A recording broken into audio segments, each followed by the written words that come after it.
हम लोग fund manager से बातचीत करते रहते हैं, तो इस हफ्ते हमने सोचा कि कुछ थोड़ा फोकस किया जाए, क्योंकि मार्केट अपॉर्चुनिटी दे रहा है और आगे यहाँ से काफ़ी ग्रोथ की संभावनाएं बन रही हैं। तो क्या एक फोकस फंड जिसमें लिमिटेड स्टॉक्स में पैसे लगाए जाते हैं, कैपिटल मार्केट कैप की कोई बंदिश नहीं होती है, पूरी तरीके से ये फंड मैनेजर के स्किल और उसकी रिस्क टेकिंग कैपेसिटी पे डिसाइड करता है कि वो कौन से स्टॉक लेगा जिससे आपको सबसे बढ़िया रिटर्न मिले। तो मैंने सोचा कि अब विनय शर्मा जी को बुलाया जाए, उनसे चर्चा की जाए। विनय सर, बहुत बहुत स्वागत है आपका फ़ायदेमंद फंड्स में। तो सबसे पहले तो ये बताइए सर कि क्या चल रहा है मार्केट में, क्या चल रहा है आजकल? जैसा कि हम देख रहे हैं लास्ट कुछ महीनों से मार्केट ऑलमोस्ट सिमिलर लेवल्स पे ही है और ब्रॉडर मार्केट्स में काफी पॉकेट्स में करेक्शन भी हुआ है actually. So I think market थोड़ा नर्वस है ग्लोबल सिनेरियो को लेके, पर्टिकुलरली यूएस इंटरेस्ट रेट्स और यूएस इकोनॉमी में कितना स्लो डाउन आएगा या आ सकता है, बिकॉज वहां पर इंटरेस्ट रेट कंटिन्यूसली ऊपर गए हैं एंड फेड का काफी टाइम से प्रयास चल रहा है कि इकोनॉमी को थोड़ा कूल डाउन किया जाए।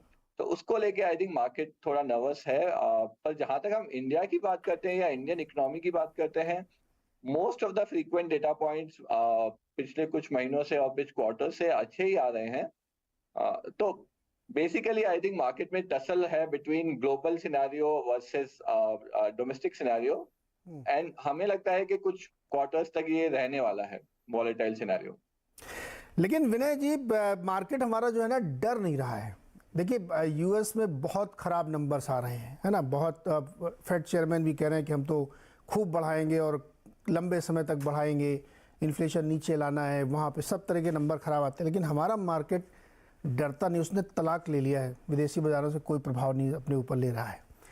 ये संबंध मुझे समझाइए। एफआई भी बेच बेच के थक गए बेचारे, फिर भी मार्केट हमारा एक रेंज में है। तो ये जो रेजिलियंस है, ये जो इनहेरेंट ताकत है मार्केट की, भारतीय बाज़ारों की, ये क्यों है? क्या हमने बिल्कुल डिकपल कर लिया अपने आप को? हमको कोई डर नहीं ब्याज दर बढ़ने का, हमारे यहाँ कोई समस्या नहीं है, ये रेजिलियंस क्यों है? तो नीरज, आई थिंक यहाँ पे मैं क्लैरिफाई करना चाहूंगा कि ये डीकपलिंग एक हद तक ही हो सकती है। बियॉन्ड एक हद हम कभी भी टोटली डीकपल नहीं हो सकते ग्लोबल इकोनॉमी से, क्योंकि आप दोनों तरह से देखें। अगर आप ग्लोबल मार्केट देखेंगे तो valuation finally global interest rate पे डिपेंड करता है, ग्लोबल इकोनॉमिक आउटलुक पे डिपेंड करता है। सिमिलरली अगर आप इकोनॉमिक फंडामेंटल्स भी देखेंगे, उसमें भी ग्लोबल इकोनॉमी का रोल होता है, क्योंकि आपके कॉर्पोरेट प्रॉफिट्स में काफी रोल है एक्सपोर्टर्स का, कमोडिटीज का, जो कि ग्लोबली डिटरमाइंड होते हैं, राइट। तो ये टोटल डीकपलिंग तो आई थिंक एक मिथ है। हमारे मार्केट इतना रेजिलियंस क्यों है? आई थिंक मेरा गेस भी यही होगा, जो कि कॉमन वो है हाइपोथेसिस के बेसिकली रिटेल और म्यूचुअल फंड इंडस्ट्री में डिसेंट फ्लोज आ रहे हैं लास्ट 2-3 साल से, and this percentage of financial savings जो इंक्रीज हुआ है इंडिया में लास्ट 3-4 साल से, वो मोमेंटम कंटिन्यू है। सो डिस्पाइट एफआईआई सेलिंग इतना सारा जो उन्होंने किया है लास्ट फ्यू क्वार्टर्स में, आई थिंक इंडियन मार्केट का रेजिलियंस इसी वजह से आ रहा है, बिकॉज डोमेस्टिक फ्लोज अभी तक स्ट्रांग है। And on a fundamental basis also अभी तक इंडियन इकोनॉमी पे कोई बड़ा कंसर्न आया नहीं है, अदर देन द फैक्ट कि हाँ, इंटरेस्ट रेट्स अगर ग्लोबली इंक्रीज होंगे तो इंडिया में भी इंक्रीज होते रहेंगे, बट अभी तक उसका इकोनॉमी पे कोई बड़ा इम्पैक्ट दिखाई नहीं दे रहा है। तो आई थिंक यही वजह है कि अभी तक इंडियन मार्केट्स रेजिलिएंट बिहेव कर रहे हैं। ओके, तो ये था मार्केट का व्यू। एक मोटा मोटा अंदाज़ा हम लोगों ने लगाया कि मार्केट कैसे बिहेव कर रहा है और करने वाला है। अब बातचीत हम करेंगे इस फंड की जिस पर हम डिस्कस करने वाले हैं विनय से। विनय, ये जो आजकल का दौर, ये आप लोगों के लिए बड़ा मुश्किल दौर है या लाइफ इजी है? कुछ हो ही नहीं रहा मार्केट में, तो ठीक है, चल रहा जैसे, क्या कैसा चल रहा है इस समय? नहीं नीरज, मार्केट तो हमेशा ही एक्साइटेड होते हैं। आप वॉलेटिलिटी हाई हो, वॉलेटिलिटी लो हो, वन डायरेक्शन हो, on both the side, market में एक्साइटमेंट की तो कोई कमी कभी होती नहीं है। लेकिन आई थिंक कुछ क्वार्टर्स से Indian market stock pickers market और थोड़ा सेक्टर स्पेसिफिक सेक्टर रोटेशन वाला मार्केट बन गया है, जहां पे आपको अगर आपके बॉटम अप स्टॉक चॉइसेस अच्छे हैं and bottom up industry sector choices अच्छे हैं तो आप मार्केट में परफॉर्म कर पा रहे हैं। तो काफी स्टॉक स्पेसिफिक मार्केट हो गया है, काफी बॉटम अप मार्केट हो गया है कुछ क्वार्टर से। जैसा कि हमने पहले भी डिस्कस किया है कि ऑल्दो ग्लोबल वॉलेटिलिटी काफी हाई है, ग्लोबल इकोनॉमिक न्यूज उतनी अच्छी नहीं है, डिस्पाइट दैट मार्केट काफी रिजिलिएंट बिहेव कर रहा है। और आई थिंक मार्केट भले ही एक सिमिलर लेवल पे हो बट उसके underlying sectoral movement, stock movement काफी हो रहे हैं अभी भी। तो आई थिंक मैं यही कहना चाहूंगा कि मार्केट काफी बॉटम अप अप्रोच पे चल रहा है अभी।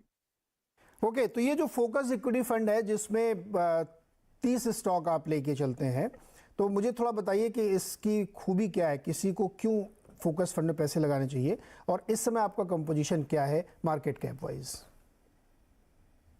तो focus fund Neeraj is very similar to flexi cap fund. इसमें बेसिकली हम अक्रॉस मार्केट कैप्स इन्वेस्ट कर सकते हैं, कोई एटलीस्ट रेगुलेटर की तरफ से कोई रिस्ट्रिक्शन नहीं है, mid cap, small cap, large cap. तो it's a independent category in that sense.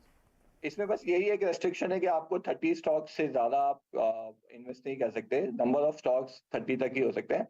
But अगर आप देखेंगे general diversification 30 is a fairly good number. तो हमारा मानना है कि फोकस और फ्लेक्सी कैप में कोई खास फर्क नहीं है, दोनों सिमिलर सॉर्ट ऑफ कैटेगरीज हैं। फोकस में आई थिंक थोड़ा कन्विक्शन और ज्यादा निकल के आता है फंड हाउस का, फंड मैनेजर का, रिसर्च टीम का। बिकॉज आपके पास स्टॉक पोजीशन कम है या रिस्ट्रिक्टेड है तो ऑब्वियसली आप ऐसे स्टॉक्स में और ऐसी इंडस्ट्रीज में इन्वेस्ट करेंगे जिसमें आपको फंडामेंटली ज्यादा हाई कन्विक्शन है। सो ये एक बड़ा डिफरेंस है I think focus versus other categories जब आप इनको फ्लेक्सी कैप या मल्टी कैप से कंपेयर करते हैं। But otherwise focus is fairly similar to flexi cap as a category. Vinay ji, अगर जायंट कैप और लार्ज कैप को जोड़ दें तो लगभग 74% आपने बड़े में लगा रखा है। आप बहुत सेफ प्ले कर रहे हैं। Neeraj, I am not sure कि आपका ये डेटा पॉइंट सही है, क्योंकि आप बताइए टोटल लार्ज कैप और जायंट कैप में कितना है? तो अभी आई थिंक अगर आप मुझे परफेक्टली तो याद नहीं होगा, मगर आप अगर डिस्ट्रीब्यूशन देखेंगे तो हम अबाउट 57 to 60% के बीच में लार्ज कैप है, मे बी 15-16% मिड कैप और 25-26% के अलॉन्ग स्मॉल कैप कंट्रीब्यूशन होगा पोर्टफोलियो में। तो एक्चुअली जैसा कि मैंने कहा, ये काफी बॉटम अप मार्केट बन गया है। तो स्मॉल कैप परसेंटेज पास्ट कुछ क्वार्टर्स में इंक्रीज हो रहा है इस फंड में, क्योंकि स्मॉल कैप, मिड कैप में कुछ पॉकेट्स में काफी करेक्शन हुआ है और वहां पे हमें एक्साइटिंग अपॉर्चुनिटीज मिल रही हैं इन्वेस्ट करने के लिए। तो इस वक्त हम अपने लार्ज कैप एलोकेशन में शायद काफी कम है compare to on an average जितना हम रहे हैं लास्ट 4-5 साल में। अभी small cap, mid cap allocation actually बढ़ गया है लास्ट फ्यू क्वार्टर्स में। यहाँ पे एक छोटा सा ब्रेक लेते हैं, ब्रेक के बाद जब वापस